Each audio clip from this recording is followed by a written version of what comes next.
Hi everybody. I want to walk you through the material for this week and maybe next week. I'll see how long this recording goes. I don't want it to be too lengthy so that you won't spend your time watching it. But I want to walk you through some of the material just so that you're aware of what is here and what you're supposed to be doing. Because this week and next week, and maybe even the next week, there is a lot of work for you to do as we try to get this first paper accomplished. So I want to walk you through this and show you what you need to be working on.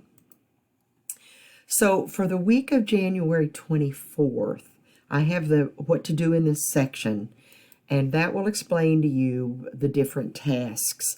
Now, remember that with, trying to see where this is, with number 8, where I say complete other activities as assigned in Revel. Those are the activities that go along with the textbook. The Pearson website that you go to when you click on open the Pearson textbook. When you read chapter 6, there will be activities that you need to do in that textbook, the online textbook, as you work through. And then the same thing with chapter 17. And then you'll come back to Blackboard and you'll also have quizzes here in Blackboard. So make sure you're doing both of those. I wish there was an easier way to integrate them, but there isn't.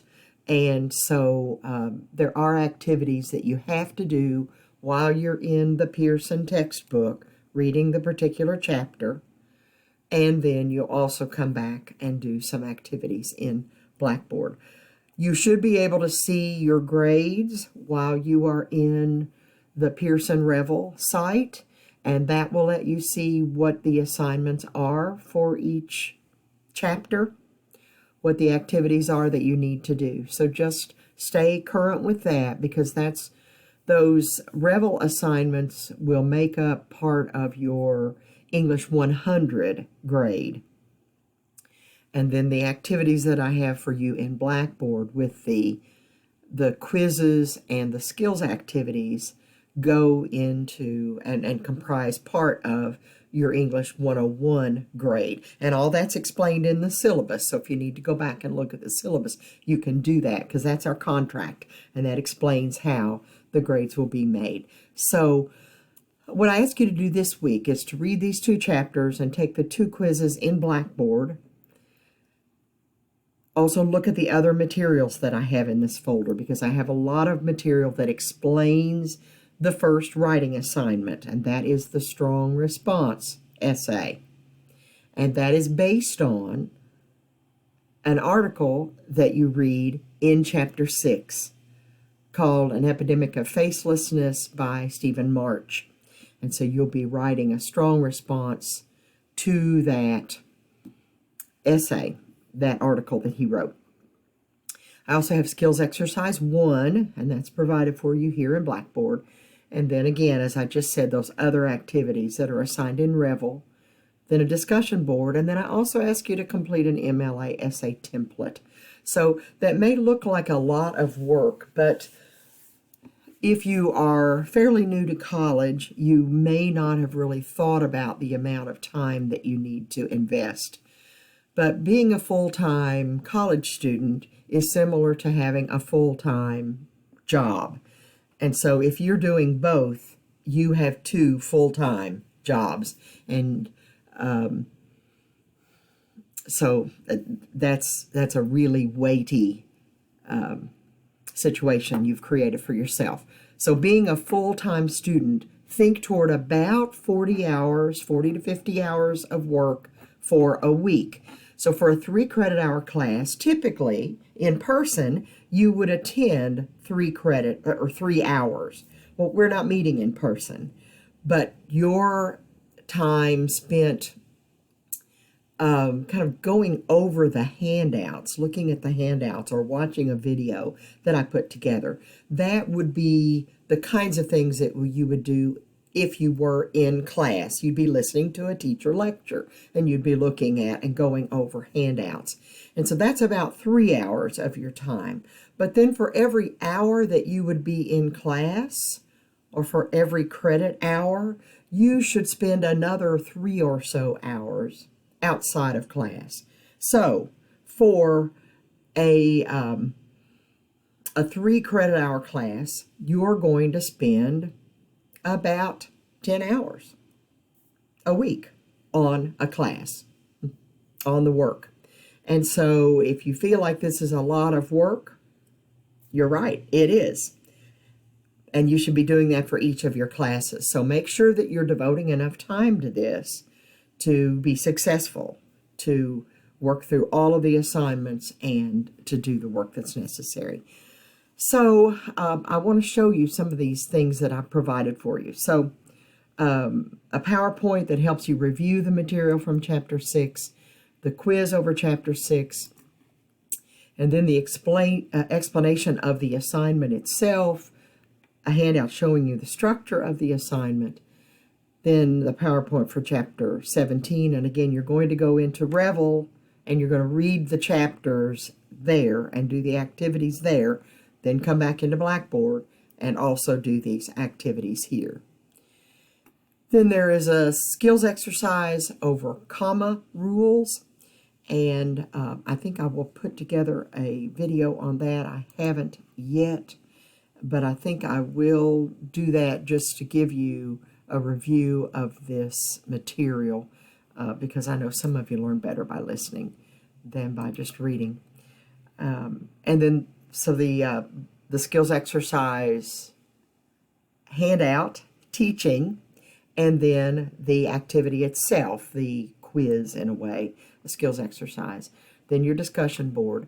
Then what I also have for you is some instructions for using Word online. So if you do not own a copy of Word, okay, if you don't have Microsoft Office, you still have access to it through your student account, your KCTCS student account. So as a student at BCTC, you have access to this. The easiest way maybe to find this is to go into your mail, or I think you can probably even access it from MyPath. I hadn't looked at it that way, but I think you can. So if you go to MyPath and you click on the waffle in the upper left corner, then you have access to the different Word or different Microsoft Office products. And so you can click on Word and open it and use it. All right? Now, if you own a copy of Word, or if you go to, say, a campus and there is a copy of Word on that computer, they own Microsoft Word, then it's going to, you format it, you use it differently depending on whether you're using that online version or an owned version. So I've created a 15-minute video, this is from last year, where I tell how to create an MLA formatted essay. But this explains how to do that if you own the copy of Word or you're using a purchased copy of Word. So for instance, one that's out on a school computer. If you have to use Word Online, so if you're clicking on that waffle and you're using a KCTCS owned copy of access to Word Online, then you're going to format it a lot differently. And it really is different. I'd never done that. And so I made this video last year for my students. And some of them said, but it doesn't work for me. It doesn't work the same way you said it would. And so I realized the problem was they were using Word Online, and it's very different. And so I went into Word Online and I created instructions for using it. And I explain in those instructions how to format and how to do all of the things that you need to do. For instance, to create this MLA template. So I ask you here in this template assignment to actually create a Word document and turn it in so I can see if you're doing it correctly. So with this assignment, I give you all of the content. You just need to copy and paste it into a Word document. So I tell you to create a new Word document using MLA essay formatting, save it, submit it as an attached file by clicking below, and I tell you how to do that, how to attach a file. You're not going to copy it and paste it in here. You're going to attach a file so I can open a document and see if you know how to create it. So here are the instructions for it. Use this as the title for your essay. Copy and paste all of this content and then format it. So copy and paste all of this. And then actually down to here. Paste that into the paper. Format it the way I explain how to format it in the other content. And then for your Works Cited page, the final page of the paper, you will use the heading Works Cited, and you will copy these two and paste them in and then format them correctly. So all the content is here for you. And this explains what you need to do. Make sure that the margins of your document are 1 inch on all sides. Set the line spacing to double spacing. I explain how to do that in that video and in those instructions. So depending on which version of Word you're using, make sure you look at that. Make sure that you use the right headings on this page. So include your name, your instructor's name, the course name, and the date in the upper left corner of the first page.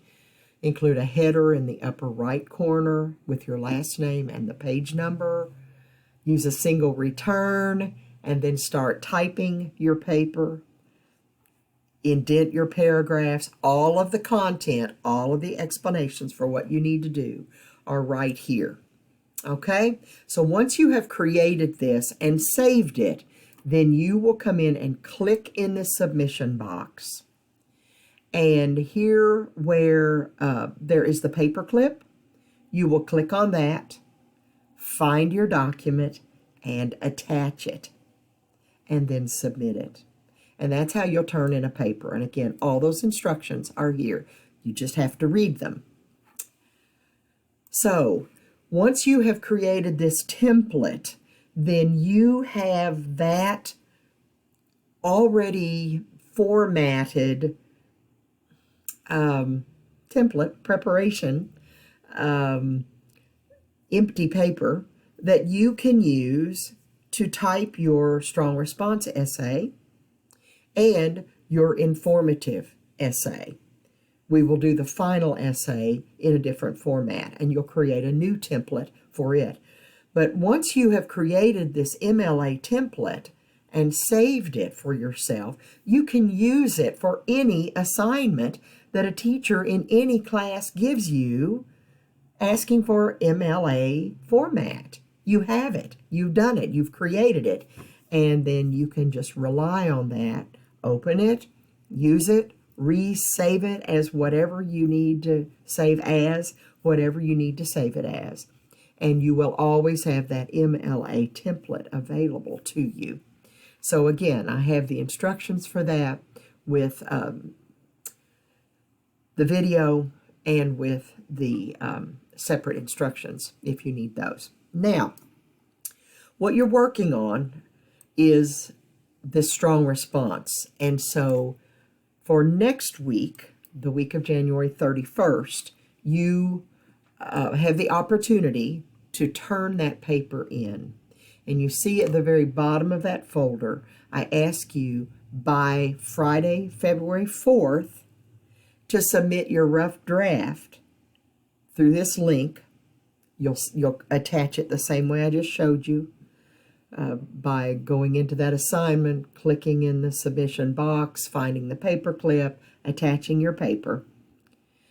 You can turn it in for some feedback from Anastasia, our class tutor.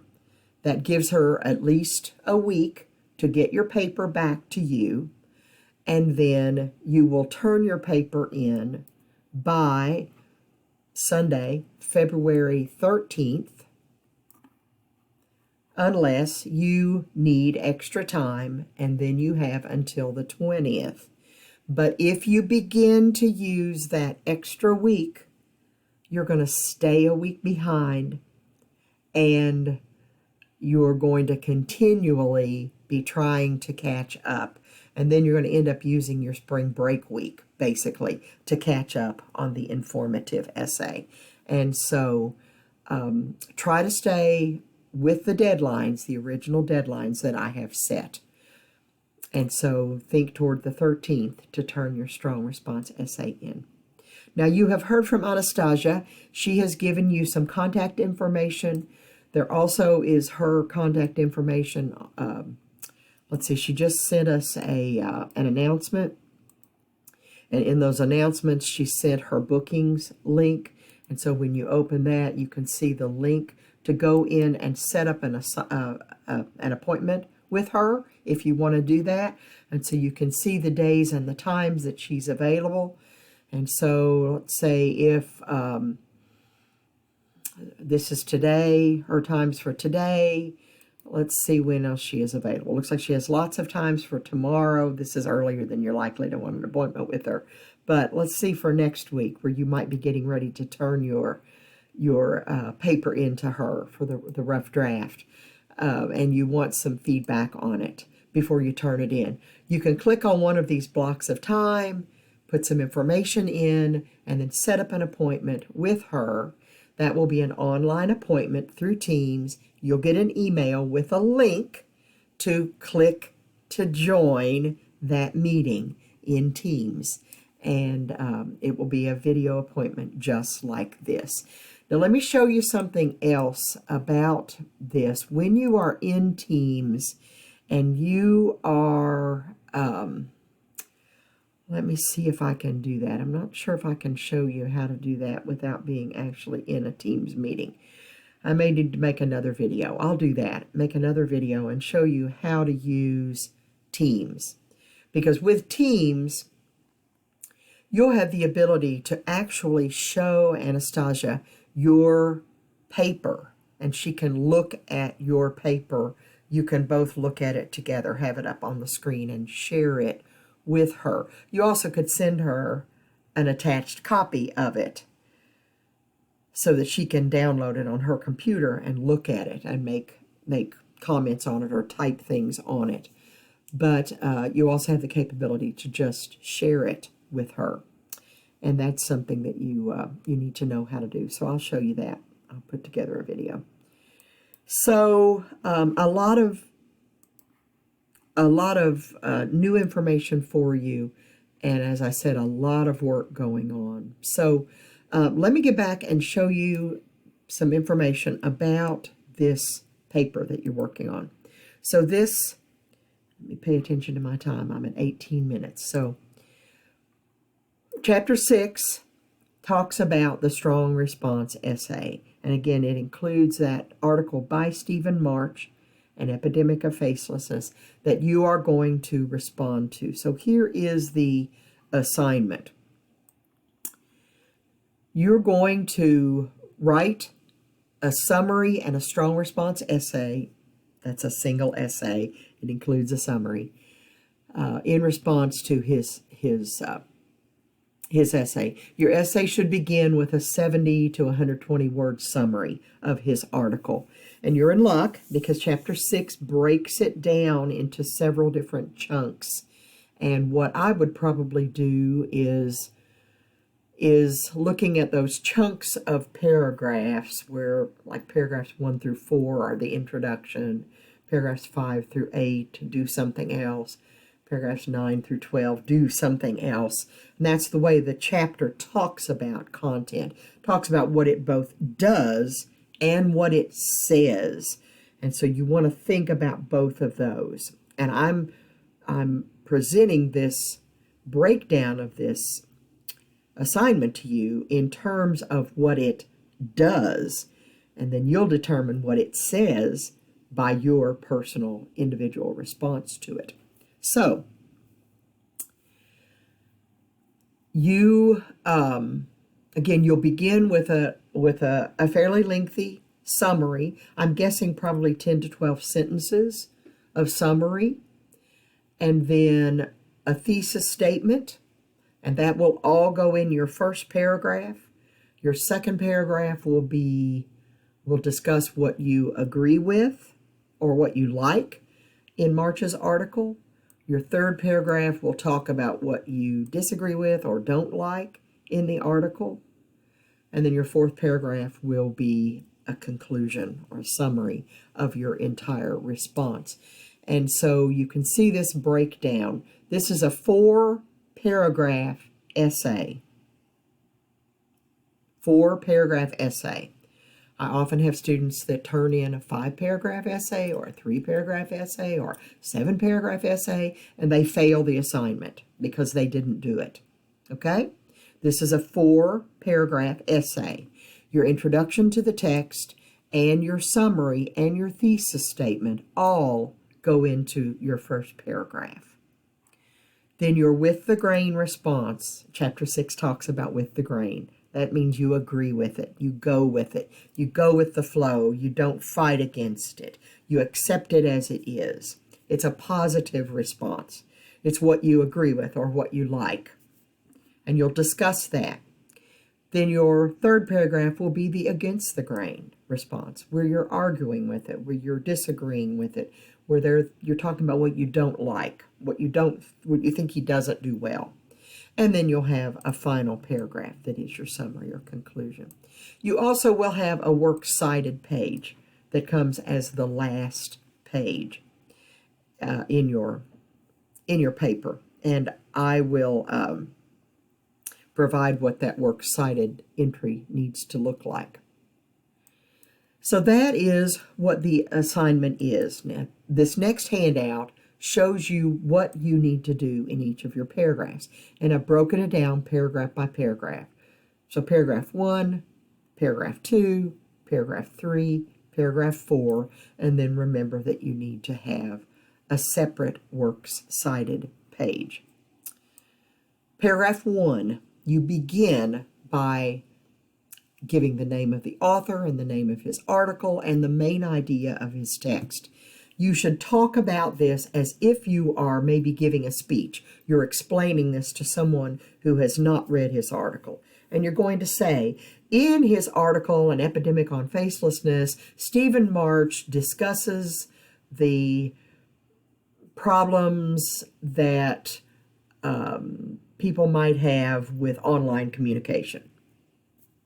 And then you will go on in the next 8 to 12 sentences, you'll summarize what he says. Now, you can quote from him, but you don't need to. You can, and there's a separate handout in next week's folder that shows how to quote. The last sentence in your opening paragraph will be a 2-part sentence where you say that you like something, but you don't like something else. Or you agree with something, but you don't like something. Or you like something, but you disagree. It's a 2-part sentence that, although I agree with March about such and such, I disagree with him about something else. Although I like the way March does this, I disagree with the comment he made about something else.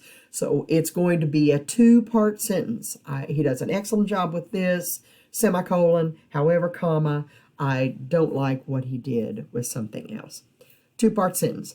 Now you're going to be tempted to go ahead and make another sentence or two explaining what you just said. Don't do it. End your sentence with that thesis statement. Then use paragraphs 2 and 3 to make those additional comments, to explain what you mean by what you agree with and what you don't agree with or don't like. So paragraph 2, you will begin by restating that March does an excellent job with such and such, or I like the way March does this, or I agree with March when he says such and such. Do not begin with a quote. This is your idea, and that's what needs to begin this paragraph. This is a strong response essay. You are writing about what you agree with and what you disagree with. So make sure you state that at the end of your first paragraph, and at the beginning of your second and the beginning of your third. Begin with a topic sentence that states the main point of the paragraph. The main point of the paragraph is that you agree with something that March says, or you disagree with or don't like something that March says. Make sure you begin paragraphs 2 and 3 with those kinds of sentences, and then discuss that and make sure that you include a quote from the text. And MLA requires, when you quote, requires that you include the author's last name, that's March, and the page number for that. And you'll use the page number from that from your online textbook. Very simple, very straightforward. You'll see that in that handout on introducing quotes in next week's folder. Your conclusion can do a variety of things. You can just repeat what you have already said. You might say that, I found this to be a very interesting article, or I didn't like this article at all. March does such and such, and explain what he does. You might, again, go back and use some of the information from the summary that you included in your opening paragraph. Or you might tell what he could have done differently, what you think would have improved the article, who you think is the ideal reader for this. Lots of things you could do with that. But that is the breakdown of a strong response essay. When you refer to March, use his last name. You do not know him, so he is not Stephen to you. He's not Stephen to me. I don't know him. His name is March. When we talk about authors, we talk about them by their last name. Okay? And so make sure that that's what you're using as you refer to him in your article. Let's see. So that's the information from Chapter 6. And again, I talked about in next week's folder, in the January 31st folder, you're going to see information about writing a summary. And again, a summary is going to be the bulk of, the majority of your opening paragraph. And then your opening paragraph will end with your thesis statement, your two-part thesis statement that tells your agreement and disagreement. A handout talks about how to use quotes, a sample citation for his article, which you may copy and paste into your article. And actually, I think I need to revise this because we are all using an online textbook, so I'm going to revise that before you get in and see it. Here's a sample strong response to his article, and you can see how I just kind of began to put some ideas together for this. Very incomplete. It's a lot of yada, yada, yadas in it. Come on, open up. Okay, so here we go. So this is what the MLA template is going to look like. It's going to have your last name and your page number. It's going to have your name, my name, the course information, English 101, and the date. It's going to have your title. And then in his New York Times article, The Epidemic of Facelessness, Stephen March examines blah, blah, blah, blah, blah. March, a Canadian writer known for blah, blah, blah, blah, blah. He explains blah, blah, blah, blah, blah. He goes on to say blah, blah, blah, blah, blah. He cites studies on this. He explains this, blah, blah, blah. And then ending with the two-part sentence that will be something like this. While I agree with March's point about this, whatever, I don't agree with what he says about something else. And then a repeated idea, I agree with this, and then an explanation, and somewhere in there using a quote. What I disagree with is his use of this, or his statement about this, and then an explanation, and in somewhere in there a use of a quote. And so that information gives you just an idea of what that paper will look like. So all that material is available for you. Again, I'm going to come in and do a couple of edits just to clean that up and make it current for this semester, since we're using the online textbook. And I didn't get to do that last semester, so my students had to buy a hard copy. All right, so reach out to Anastasia, reach out to me if you have questions. She's got a lot of time available for you, and she needs appointments with students. She gets paid based on the amount of time she spends with students. So use her, reach out to her. She is available for you, and wants to work with you. She and I are meeting every week to make sure that we're on the same page, and she knows exactly what I'm looking for. And so she will serve you very well. So hang in there. Hope you have a great week. Talk to you soon.